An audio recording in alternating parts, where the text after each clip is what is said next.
There are a handful of stories I keep coming back to. Stories I've read, watched, or played over and over, and yet they always have something new to offer. Another detail, another layer beneath the surface. If you're familiar with my channel, it's no secret that Mushoku Tensei is one of my favorite anime of the last few years. It's a beautifully animated redemption story with an expansive world of interlocking parts and characters that make it all come to life. Alongside a couple others, it stands apart in its genre and has gotten its fair share of praise for it. But it's also quite misunderstood, largely due to its willingness to walk the line between being bold and straight up uncomfortable. It's not perfect, nothing is really, but there's something very genuine in how unfiltered the lens through which we're presented the story is. And so, with all there is to it, the fantastical world, the despicable protagonist, and its unfiltered take on a story of redemption and growth, there is one question that begs to be explored. What is the point of Mushoku Tensei? The story starts with the all-too-familiar truck running over a shut-in who is born anew as Rudius Greyrat. He regrets how he wasted his former life, so he wants to make sure he will do it right this time. And I love the pacing of the first few episodes. They manage to be eventful while also taking their time to explore how the different relationships are being formed and transformed over time. You never really feel the pull of the author's hand, as it sprawls very naturally from the base premise. It's not so much focused on getting to a particular destination, but more so in letting these characters grow naturally by their interactions with other characters and the world itself. The first thing that starts moving the needle is when he first discovers magic, impressing his parents, getting himself a magic tutor named Roxy, who helps him overcome his social anxiety, to a degree, and having to say goodbye, but she'll be important again later. The story keeps exploring his family dynamic with his new parents, Paul and Zenith, as well as the housemaid, Lilia. There is a very cozy feel to these episodes. Later on, he befriends Sylphie and wants them to study magic together at Ranoa Magic University, which once more will be important again later. There is a very cause and effect relation between all the events in the story, so nothing really feels random or forced, but it doesn't let you get too comfortable either. Just when you're about to, it catches you off guard, like when his father does something not good that puts a huge strain on the whole family. And we get to see how much of a schemer Rudy can be.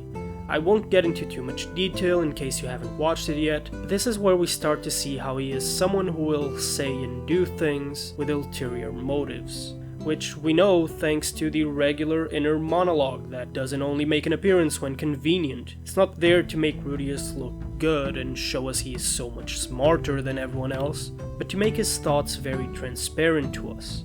We see the good, the bad, and the ugly, and it does get very ugly at times.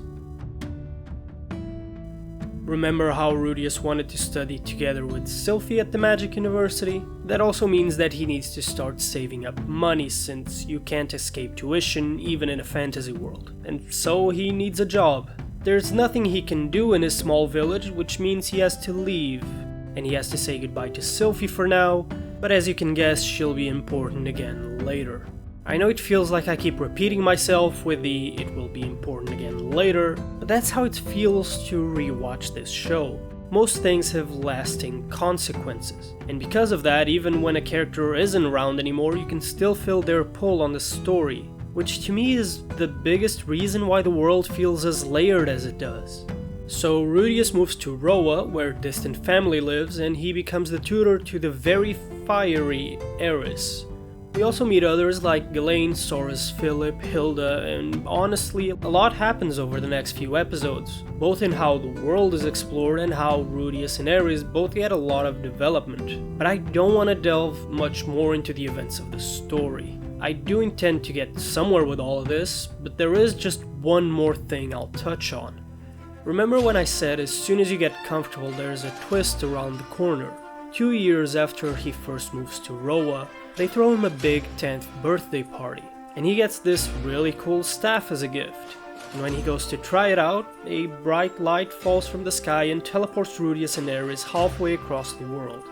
All that happened to this point was just the prologue. all these characters and relations and setup, all of it comes to this one moment in episode 8, where all we thought this story was gets turned upside down in one moment. It goes from a slice of life fantasy story, where the characters just lived their lives in peace and had family quarrels and such, which was great by the way, and all of a sudden they're in unfamiliar territory with no idea what just happened and need to scratch and crawl their way back to their families. And the fights are just sensational. Everything is readable and heavy but so fluid. And while it focuses more on this action-adventure element of the story, it doesn't lose any of the initial charm that came from its characters and their casual banter. There's this sense of wonder that comes from exploring completely new sides to this world, different cultures and languages. Like, how often do you see language barriers be a thing in anime? They pay attention to all these details and you start getting lost in the world. And then you're hit with these moments where the reality kicks in and not everything goes the way you want it to. The twists and turns of the story, combined with how the story lets cause and effect take the wheel, give significant weight to all the tough choices they're forced to make on their way back home. But I do admit, if you squint your eyes and only look at the general brushstrokes of a story, Mushoku Tensei closely follows what we expect from Isekai. Even after all I've said about it, it's not unfair to say it's the story of a shut-in reborn in another world where he experiences fantasy and adventure and romance. It's hard to sell it through a synopsis alone because what makes it so interesting isn't the what, where and when, but more so the how and why. By now, we've grown accustomed to stories about someone being given a second chance in a fantasy world, but most tend to be about the character being better in his new life right away. After they're reincarnated, there are no traces of who they used to be. They wasted their last life being lazy or never chasing their dreams or whatever else, but now they are good and strong and charming, so don't give up on yourself. Or even worse, when the show doesn't even go about making the character be better in this life, and instead they're just rewarded for bad behavior for no reason. Which is quite a condescending way of sending the message. It sells you this idea that becoming a better version of yourself is like flicking a switch. You don't really have to spend time working on yourself, your insecurities and your flaws. Maybe you don't even have to be good at all. Everyone else should just love you as you are, regardless how lazy, socially inept or despicable a person you are. And that's why so many isekai protagonists just come off as little more than a power fantasy. They pander to the idea that you are special, you're just not appreciated in the place you are. So if you go somewhere else, surely everything will be fine, you'll be great, perfect even. It was never your fault, it was everyone around you that was to blame. But not Rudius. Rudius starts out every bit the scumbag he was in his former life. He is very far from what you'd call a good person, and that's the biggest part of what's made him so controversial. There's this preconception we have that the protagonist is the good guy. So whenever he's not, you get comments on, how can you enjoy this when this guy's the main character? Which I find a strange critique to make. First off, the protagonist is just the main character. He doesn't have to be a hero, not every story is going to be about a good person doing good things. It's not much different to Light or Eren in that sense, but for very different reasons of course. But as fun as it is to place yourself in the shoes of the main character and imagine what you'd do in their place, not every protagonist is going to work as a tool to insert yourself into its world. And even more important, what sense would it make for him to be any different?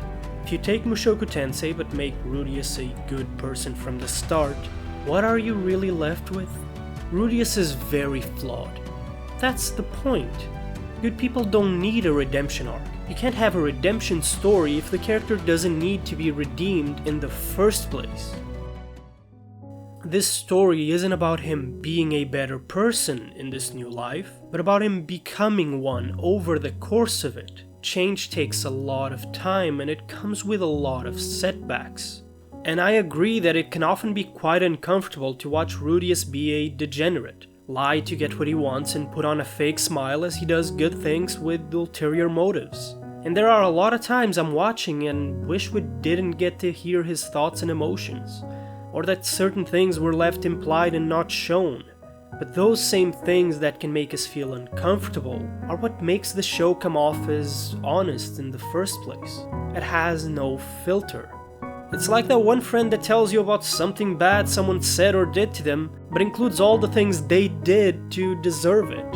You are presented things with all the subtlety of a truck running over a 30-year-old shut-in. The story doesn't trim the uncomfortable parts, and that's what makes the message come across as being honest.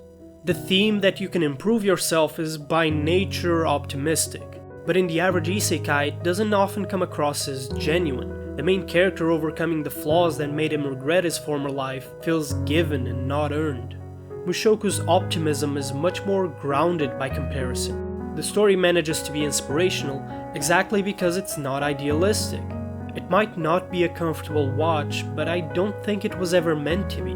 It's a story about someone who regrets how he lived his last life, taking accountability for his flaws and slowly working towards fixing them, so that this time he won't have the same regrets. And watching someone, hopefully much worse than us, trying to be better is meant to inspire us, who aren't nearly as bad, to do so as well. Because if someone who starts out so twisted and deranged can become a better person, not through any cop-outs or because all he needed along was a change of scenery, but through his own efforts, through taking accountability for his flaws, through trying and failing and trying once more. If someone like him can do it, why can't we do the same? And this isn't to invalidate any and all criticism pointed at the show. I understand it's flawed. There could have been different decisions made regarding how it frames certain shots, and sometimes it alternates between the serious moments presenting him with genuine consequences for his actions, followed by throwing gags where the same things that got him in trouble are played for laughs. I am fully aware of its flaws and exactly why many people can't stand to go through with watching it. And I'm not praising what Mushoku does because it's not afraid to push boundaries and make you uncomfortable, but because in spite of any flaws it might have, it's not hard to find people discussing how it made them look in the mirror and want to be better. Some because they didn't want to end up like Rudius, for others his perseverance made them want to work harder, and for this one guy I found, it made him start making Japanese egg rice. Mushoku Tensei might not be perfect. Its approach on sensitive topics might be lacking in subtlety, and it will have you rolling your eyes more than a few times every episode. But through its crude and yet honest take on a journey of redemption and personal growth, it's helped many people realize that, regardless of where you are right now, you can always take a step forward. And that's the point of Mushoku Tensei.